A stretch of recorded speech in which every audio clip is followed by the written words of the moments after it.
Donc en fait, tout ce qui a été dit avant, moi je vais vous montrer comment on l'a traduit un peu dans nos projets de territoire et notamment nos documents d'urbanisme. Donc déjà, je vais commencer par le SCOT.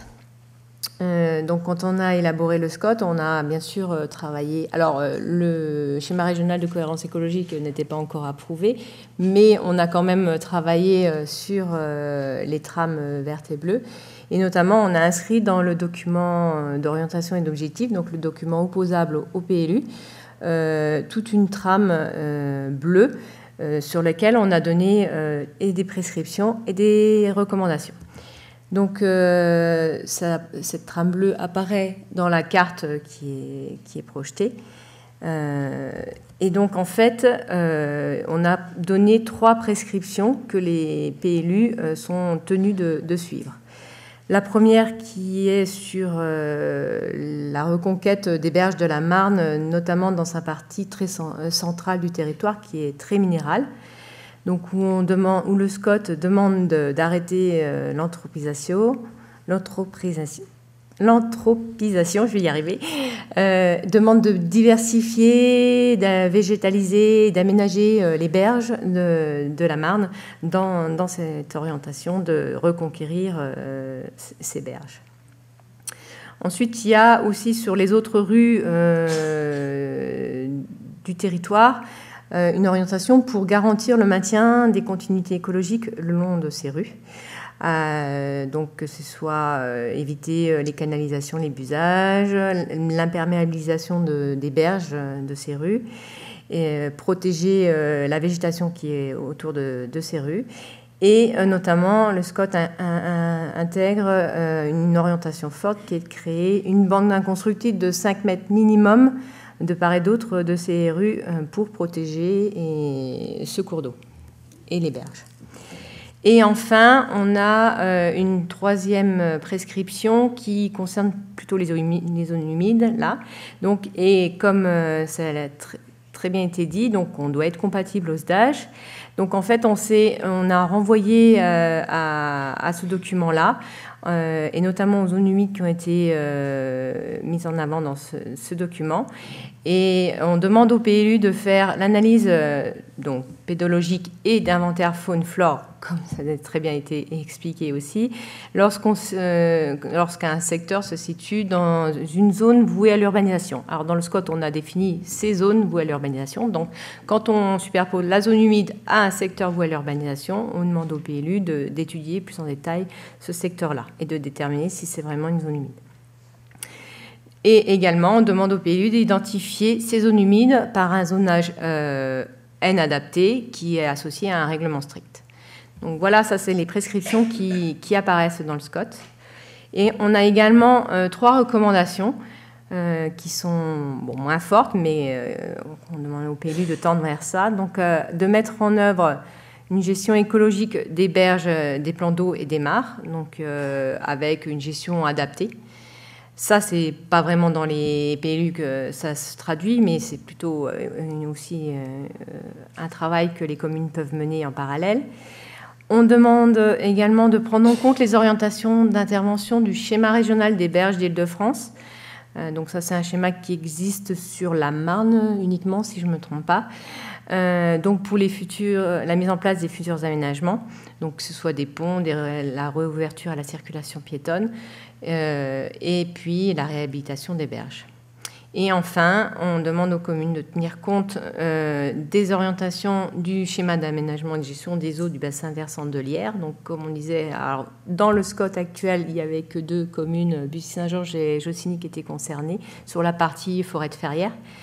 Donc de tenir compte des orientations qui sont dans ce schéma en matière de préconisation de restauration, gestion et d'entretien des zones humides, notamment en adaptant les pratiques agricoles et la gestion forestière. Voilà donc pour ce qui est des orientations qui sont dans le SCOT. Donc le SCOT a été approuvé en février 2013. Et tout de suite, après, on s'est posé la question de comment aider les communes à traduire l'ensemble des orientations, alors pas que sur la trame bleue, mais l'ensemble des orientations du SCOT dans leur PLU. Et c'est pour ça qu'on a réalisé un guide qui s'appelle Du SCOT au PLU, qui était distribué à l'ensemble des communes à l'automne 2014 et qu'on fournit également au bureau d'études qui travaille sur les PLU. Et ce guide, il reprend les grandes orientations du SCOT et surtout, il explique aux communes, en donnant des exemples, comment on peut décliner ces orientations dans les différents documents du PLU, que ce soit du diagnostic jusqu'au règlement. Donc, ce guide comprend une série de fiches. Donc là, on en voit une qui est la fiche, évidemment, qui concerne la trame bleue, qui donne vraiment des exemples concrets du territoire ou d'ailleurs, de comment on peut traduire les prises en compte des orientations du SCOT. On a travaillé à son actualisation pour prendre en compte les orientations du PPNP dedans.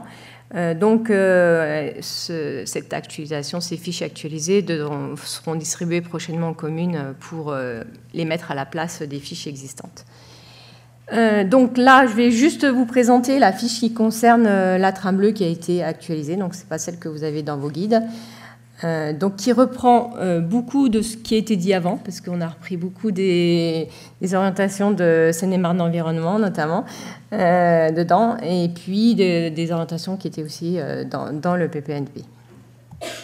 Donc, en fait, voilà, on traduit dans les PLU. Alors, ça, c'est des exemples à chaque fois, comment, que ce soit dans... Alors là, je prends parce que je ne vois pas bien. Je pense que vous non plus. La première fiche, ça se concerne sur le réseau hydrographique. Donc, comment protéger les espaces qui sont à proximité des rues ou des cours d'eau sur le territoire en les inscrivant en emplacement réservé ou une inscription graphique spécifique. Et en parallèle, en mettant dans le règlement des orientations qui aillent dans le même sens. Donc ça, c'est sur le plan de zonage et sur le règlement, sur le long des cours d'eau. Qu'est-ce qu'on peut faire? Ensuite, on a sur les zones humides, donc plusieurs pages qui concernent les zones humides. Donc on a repris là la classification d'alerte de la DRIE, dont on a parlé longuement avant, avec un exemple sur la commune de Conches, ce que ça peut donner, notamment sur les classes 3, donc les classes qui sont potentiellement humides et sur lesquelles la problématique est la plus importante aujourd'hui quand on travaille sur un PLU. Et donc, par rapport à ça, donc ce qui a été très bien dit par Seine-et-Marne Environnement, qu'est-ce qu'on peut faire quand on est notamment dans une zone, qu'est-ce qu'une commune doit faire dans son PLU quand on est dans une zone avec un projet d'aménagement et une zone vouée à l'urbanisation. Donc une étude un peu plus fine pour déterminer si ces zones-là sont vraiment humides ou pas. Et s'ils sont humides, donc avec un classement sur le plan de zonage en conséquence et un règlement adapté. Alors, il y a beaucoup sur cette carte-là. On ne voit pas très bien ce qui apparaît en vert, très pâle, mais il y a beaucoup de classe 3 sur le territoire de Marne-et-Gondoire. Alors, vous retrouvez cette carte dans votre sac, en première page d'un dépliant sur la trame bleue. Donc en fait, Marne-et-Gondoire prévoit pour 2018 de faire une étude un peu plus détaillée sur ces classes 3, et notamment en se concentrant prioritairement sur les zones vouées à l'urbanisation qui sont indiquées dans le SCOT, en les superposant à ces classes 3, donc déterminer sur ces secteurs s'ils sont effectivement humides ou pas. Donc ça, ce sera une grande aide pour les communes, notamment pour travailler ensuite sur leur PLU et classer, faire des zonages appropriés et des règlements appropriés dans les PLU. Donc ensuite, je poursuis sur la fiche des zones humides. Donc là, on a un exemple qui est donné de traduction dans une orientation d'aménagement et de programmation, donc qui est aussi opposable au permis de construire. Donc c'est en fait, ça c'est pas sur le territoire de Marne-et-Gondoire, mais c'est comment en fait une zone qui est vouée à l'urbanisation à côté d'une zone humide. Donc on demande dans les orientations de préserver déjà l'alimentation de la zone humide qui est à proximité et ensuite de créer une zone de transition entre cette zone humide et la zone qui va être urbanisée. Donc voilà un exemple de traduction. Et enfin, on a dans le règlement, donc on a inséré tout ce qui vous a été présenté par CNMA d'environnement, c'est les exemples de traduction dans le règlement, que ce soit ce qui est interdit, ce qui est préconisé, ce qui est autorisé sous condition, et également dans les autres articles sur les plantations, enfin tout ce qui était très bien dit avant. Donc, vous retrouverez des extraits de cette fiche qui fait partie du guide dans le petit document qu'on vous a mis dans votre sac, qui s'appelle « La trame bleue du territoire dans les documents d'urbanisme », qui reprend des extraits, y compris la carte que je vous ai montrée, de ce guide sur la trame bleue. Alors ensuite, j'ai un peu regardé ce qu'avaient fait les PLU sur le territoire pour illustrer tout ce qui a été dit avant, pour vous montrer comment on peut traduire des orientations sur la préservation de cette trame bleue. J'ai pris des exemples de PLU. Donc là, on est en présence sur le PLU de collégien qui a été approuvé fin 2016. Et donc, dans ces orientations d'aménagement et de programmation, ils ont une orientation de programmation qui est thématique, donc, qui s'appelle « Paysage à vivre », et dans lesquelles on a différentes caractérisations de ces paysages à vivre. Alors ici, j'ai repris sur l'ambiance numéro 3 qui est nature aménagée, donc notamment là où je vous indique qui est autour du bassin des Brésaciers. Donc en fait, par rapport à cette OAP, il y a des orientations sur, bien sûr, préserver les espaces. Alors, j'arrive pas à bien lire. Mais c'est à faire des aménagements et des équipements qui sont en lien avec cette préservation de cette nature aménagée et avec des références imagées pour donner des ambiances vers lesquelles la commune souhaite tendre. Donc voilà un exemple de ce qui peut être intégré dans une orientation d'aménagement de programmation. Une autre orientation d'aménagement et de programmation, alors là, c'est sur le PLU de Gouverne. Alors, bon, c'est un document provisoire puisqu'il a été arrêté au printemps et il est en cours d'enquête publique. Mais déjà, dans cette orientation sectorielle, donc qui se situe, je sais pas si on ne voit pas, au centre, donc sur la carte, sur le plan de zonage de droite, dans le centre-bourg. Le long de la Gondoire, c'est le trait qu'on voit qui traverse le centre-bourg. Donc il y a un projet de construction d'une vingtaine de logements. Et donc la commune a souhaité préserver une zone de transition paysagère qu'on voit en vert, qui apparaît en bas, le long du rue de la Gondoire, et de 7 mètres, donc plus que ce que le SCOT demandait. Donc, et dans cette orientation, donc, qui est pour la préserver elle est inconstructible, une bande inconstructible, et on demande donc de mettre en valeur, non seulement de la préserver de la construction, mais de la mettre en valeur avec des aménagements paysagers adaptés. Voilà pour les orientations d'aménagement et de programmation. Après, dans le plan de zonage et le règlement, donc, je vous ai pris aussi 2 exemples de PLU sur le territoire, donc alors, évidemment, du coup, ça illustre bien la conséquence de ce qui a été dit avant.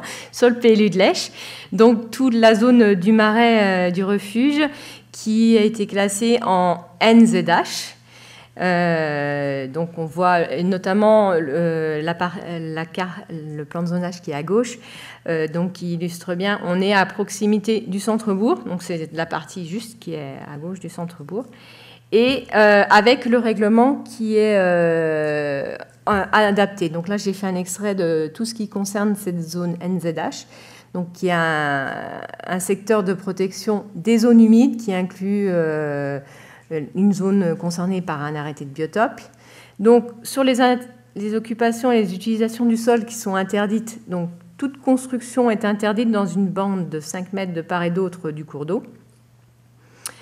Et sur les occupations et utilisations qui sont soumises à conditions, donc on y a deux choses. Il y a déjà, je vous lis tel que c'est écrit, que la surface donc, sont admises sous réserve dans ce secteur-là. Donc les installations et les utilisations du sol compatibles avec la gestion des milieux humides et les constructions et les installations d'équipements strictement liées et nécessaires à la sécurité, à la gestion et à la valorisation du milieu pour le public. Donc, sont admises ces constructions-là sous réserve que la surface imperméabilisée par les constructions nouvelles n'excède pas 5% de la surface totale de la parcelle. Voilà. Donc, ça, c'est des exemples de traduction à la fois dans le plan de zonage et dans le règlement de ce qu'on peut faire sur des zones humides. Et le dernier exemple, qui est le PLU de Jossigny, qui vient d'être approuvé. Donc là, dans le plan de zonage, donc on voit dans la forêt de Ferrières, donc avec le zoom au-dessus, là, c'était pour vous montrer que ce qui est en pointillé, oui, on le voit, c'est les zones humides de classe 3 de la Drieu. Et donc, la commune a déterminé, n'a pas repris l'ensemble de cette classe 3 en zone humide, mais le long de fossés ou de cours d'eau qui sont là. Donc, a classé en vert, en bleu plutôt, un secteur NZH, et où sont seulement autorisés, d'une part, les travaux de restauration des zones humides qui visent une reconquête de leur fonction naturelle, et les aménagements légers nécessaires à la gestion et à l'ouverture du public de ces milieux, à condition que leur localisation et leur aspect ne portent pas atteinte à la préservation des milieux et que les aménagements soient conçus de manière à permettre un retour du site à l'état naturel, que ce soit les cheminements piétons, les pistes cyclables, par exemple avec des matériaux perméables et non polluants. Voilà pour les quelques exemples extraits du territoire. Merci.